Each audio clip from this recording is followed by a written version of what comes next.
ବନ୍ଧୁଗଣ, ମୁଁ ଆଷ୍ଟ୍ରୋଲୋଜର ଗୋପାଳ ଚନ୍ଦ୍ର ରାଜ ବୈରାମନଗର ବାଲେଶ୍ୱର ଆଷ୍ଟ୍ରୋପାମ୍ ସେଣ୍ଟରରୁ ମୋର ସମସ୍ତ ଦର୍ଶକ ଭାଇମାନଙ୍କୁ ମୋର ଆନ୍ତରିକ ନମସ୍କାର।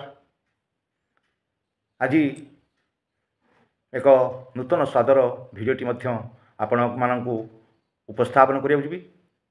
ଆଜିର ବିଷୟବସ୍ତୁ ରହିଛି ଧନୁ, ମୀନ, ମିଥୁନ ଏବଂ କନ୍ୟା।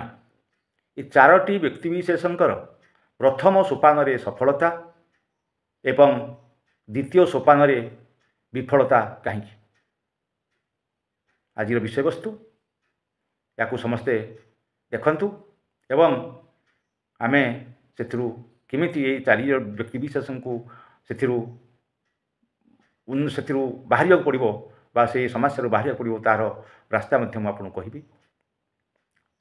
ଆପଣଙ୍କର ମିଥୁନ ଏବଂ କନ୍ୟା, ଧନୁ ଏବଂ ମୀନ ବ୍ୟକ୍ତି ଯେଉଁମାନେ ଏହି ଚାରୋଟି ଲଗ୍ନରେ ଜନ୍ମିତ, ଯେଉଁ ବ୍ୟକ୍ତିବିଶେଷ ଏହି ଚାରୋଟି ଯାକ ଲଗ୍ନରେ ଜନ୍ମିତ, ସେମାନଙ୍କର ସ୍ୱଭାବ ଦୁଇ ସ୍ୱଭାବରୁ ଆସି ଏମାନେ ସବୁବେଳେ ମନରେ ଦୁଦୁଲ୍ୟ ପାଞ୍ଚ, କ'ଣ କରିବି କ'ଣ ନ କରିବି, ସବୁବେଳେ ସେମାନେ ମାନସିକ ସେମାନେ କେବେ ଡିସିସନ୍ଟା ତାଙ୍କର ସବୁବେଳେ ଦୁଦୁଲ୍ୟମାନ ହୁଏ। ସେମାନେ ଷ୍ଟ୍ରଙ୍ଗ ଡିସିସନ୍ ନେବାର ସେମାନଙ୍କର କ୍ଷମତା ନଥାଏ। ଏହି ବ୍ୟକ୍ତିବିଶେଷ ମନେ ରଖିବା ଉଚିତ, ଏମାନଙ୍କର ବୃହସ୍ପତି ଏବଂ ବୁଧ ଏ ଦୁଇଟି ଯାକ ଶୁଭଗ୍ରହ କେନ୍ଦ୍ରାଧିପତି ଦୋଷରେ ଦୋଷଯୁକ୍ତ। କାହିଁକି ନା ଏ ଚାରିଟି ଯାକ ବ୍ୟକ୍ତିବିଶେଷଙ୍କର ବୁଧ ମଧ୍ୟ କେନ୍ଦ୍ରାଧିପତି ଏବଂ ବୃହସ୍ପତି ମଧ୍ୟ କେନ୍ଦ୍ରାଧିପତି। ତେଣୁ ଏ ଚାରୋଟି ଯାକ ଲଗ୍ନ ପାଇଁ ଏ ଦୁଇଟି ଯାକ ଗ୍ରହ କେନ୍ଦ୍ରାଧିପତି ଦୋଷରେ ଦୋଷଯୁକ୍ତ। କେନ୍ଦ୍ରାଧିପତି ଦୋଷରେ ଦୋଷଯୁକ୍ତ ହେଲେ ବ୍ୟକ୍ତି ପ୍ରଥମ ସୋପାନରେ ଅର୍ଥାତ୍ ଜନ୍ମରୁ 40 ବର୍ଷ ପର୍ଯ୍ୟନ୍ତ ସେମାନେ ଧୀରେ ଧୀରେ ଉନ୍ନତିକି ଯାଆନ୍ତି। କିନ୍ତୁ ଯେତେବେଳେ ଅତିରୁ ଇତି ହୁଏ ସେହିଭଳି ଅବସ୍ଥା ଏମାନଙ୍କର ହୋଇଯାଏ। ସେମାନେ କେନ୍ଦ୍ରାଧିପତି ଦୋଷରେ ଦୋଷଯୁକ୍ତ ହୋଇଥିବାରୁ ବୃହସ୍ପତି ଏବଂ ବୁଧଙ୍କର ଶୁଭଫଳ ଏମାନେ ପ୍ରଥମ ସୋପାନ ନିଶ୍ଚିତ ପାଆନ୍ତି। କିନ୍ତୁ ନିଜର ଗର୍ବ ଅହମିକାକୁ ଏମାନେ ନିଜ ସଫଳତାକୁ ନିଜର ଗର୍ବ ଅହଙ୍କାର ଏମାନଙ୍କୁ ଆଣିଦିଏ। ଫଳରେ ଏମାନେ ଗର୍ବ ଏବଂ ଅହଙ୍କାର କରି ଏମାନଙ୍କର ନିଜ ଗୋଡ଼ରେ ଏମାନେ ନିଜେ କୁଢ଼ାଇ ମାରନ୍ତି। ଏମାନଙ୍କୁ ସବୁବେଳେ ଯେତେବେଳେ ସେମାନେ ପ୍ରଥମ ସୋପାନ ଜୀବନ ଆରମ୍ଭ ହେବ, ଜୀବନ ଧୀରେ ଧୀରେ ଆଗକୁ ବଢ଼ିବ, ଏମାନେ ନିଶ୍ଚିତ ଭାବେ ସଫଳତାର ସ୍ୱାଦ ଚାଖିବେ। କିନ୍ତୁ ଯେତେବେଳେ 40 ବର୍ଷ ପାଖାପାଖି ହୋଇଯିବ, ସେମାନଙ୍କର ଜୀବନର ଯାହା ପାଇଥିବେ, ଦୀର୍ଘ 40 ବର୍ଷ ଧରି ଯାହା ପାଇଥିବେ, ସେମାନେ ଧୀରେ ଧୀରେ ହରାଇବାକୁ ଆରମ୍ଭ କରିବେ।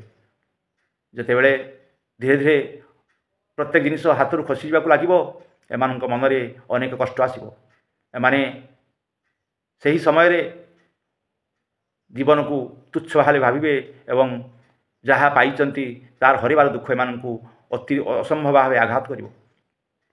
ଏହି ବ୍ୟକ୍ତିବିଶେଷମାନେ ମନେ ରଖିବା ଉଚିତ ଯେ ଏମାନଙ୍କର ସମୟ ବା ବର୍ତ୍ତମାନ ଧୀରେ ଧୀରେ ଅତୀତ ହୋଇଯିବ ଏବଂ ଅତୀତ କାଳଚକ୍ରରେ ଘୁରି ଘୁରି ଦିନେ ଆସି ବର୍ତ୍ତମାନ ହେଇ ଠିଆ ହେବ।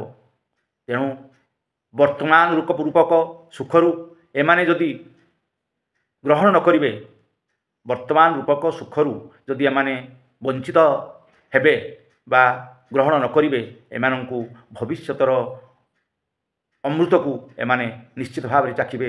ଏମାନଙ୍କର ଭବିଷ୍ୟତ ଅତ୍ୟନ୍ତ ଉଜ୍ଜ୍ୱଳ ହୋଇଯିବ। ଯଦି ଏମାନେ ଗର୍ବ ଅହଙ୍କାରରେ ମତ୍ତ ହେବେ, ପ୍ରଥମେ ଯେତେବେଳେ ସଫଳତା ଆସିବ ସେମାନେ ଗର୍ବ ଅହଙ୍କାର ଯଦି ମତ୍ତ ହେବେ, ସେମାନେ ନିଶ୍ଚିତ ଭାବରେ ପରବର୍ତ୍ତୀ ସମୟରେ ସେମାନଙ୍କର ବିନାଶ ନିଶ୍ଚିତ ହେବ। ସେମାନେ ସବୁକିଛି ହରାଇ ବସିବେ। ତେଣୁ ମୋର ଏହି ଚାରିଟି ବ୍ୟକ୍ତିବିଶେଷଙ୍କୁ ଅନୁରୋଧ, ସେମାନେ ସବୁବେଳେ ନୀତି ଆଦର୍ଶରେ ରୁହନ୍ତୁ, ଆଧ୍ୟାତ୍ମବାଦୀରେ କର୍ମ କରନ୍ତୁ। ଦେଖିବେ ଇଏ ଯେଉଁ ପରବର୍ତ୍ତୀ ଦ୍ୱିତୀୟ ସୋପାନରେ 40 ବର୍ଷ ପରେ ଯେଉଁ ଝଡ଼ର ସାମ୍ନା କରିବାର ଥିବ, ସେମାନଙ୍କୁ ସେ ଝଡ଼ ପାଖକୁ ଆସିବନି। ସେମାନେ ନିଶ୍ଚିତ ଭାବରେ ଶେଷ ପର୍ଯ୍ୟନ୍ତ ଜୀବନର ସଫଳତା ସ୍ୱାଦ ମହୁ ଚାଖିବେ। ଇଏ ହେଲା ମୋର ଆଜିର ସମସ୍ତଙ୍କୁ ପରାମର୍ଶ। ସମସ୍ତେ ଏଥିରୁ ନିଶ୍ଚିତ ଭାବେ ଅନେକ କିଛି ଶିକ୍ଷା ଲାଭ କରିବେ।